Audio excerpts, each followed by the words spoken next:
حسن گھر میں داخل ہوا. اس کے چہرے سے ہی تھکن آیا تھی. آتے ہی صوفے پر ڈھہ گیا. اس کی بیوی سارا پاس آئی, اسے سلام کیا. حسن نے سر کی جنبش سے جواب دیا اور کہا, کھانا ادھر ہی لے آؤ, میں بہت تھک گیا ہوں. میں کھانا تیار کر کے لاتی ہوں, سارا سعادت مندی سے بولی.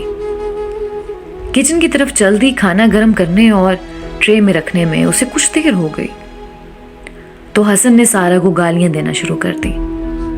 سارا نے ٹرے حسن کے سامنے میز پر رکھ دی اور آنکھوں میں جھلملانے والے چراغ کو بجھانے اپنے کمرے میں بند ہو گئی.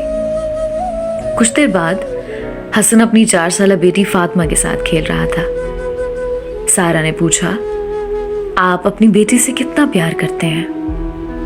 اپنی جان سے بھی زیادہ یہ مجھے عزیز ہے, حسن نے فاطمہ کے رخسار پر پیار کرتے ہوئے پر یقین لہجے میں جواب دیا.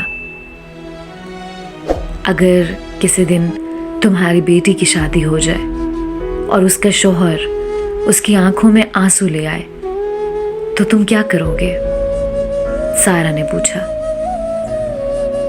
جو بھی میری بیٹی سے اس طرح اونچی آواز میں بات کرے کہ اس کی آنکھوں میں آنسو آ جائیں, میں ایسے شخص کو زندہ نہیں چھوڑوں گا. حسن کے لہجے میں سختی اور شدت تھی. میرا بھی ایک باپ ہے جو مجھے ایسا ہی پیار کرتا ہے جیسے آپ اپنی بیٹی سے کرتے ہیں, سارا نے کہا.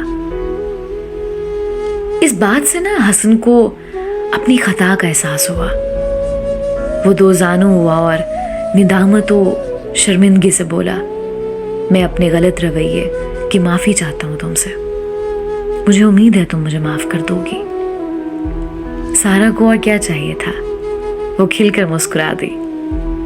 دوستو, حضور پاک کا بھی فرمان ہے کہ تم میں سے بہترین شخص وہ ہے جو اپنی ازواج سے اچھا ہے. اگر آپ کو میری یہ سٹوری بہت اچھی لگی ہے تو پلیز آپ اس کو لائک اور میرے چینل کو سبسکرائب کریں.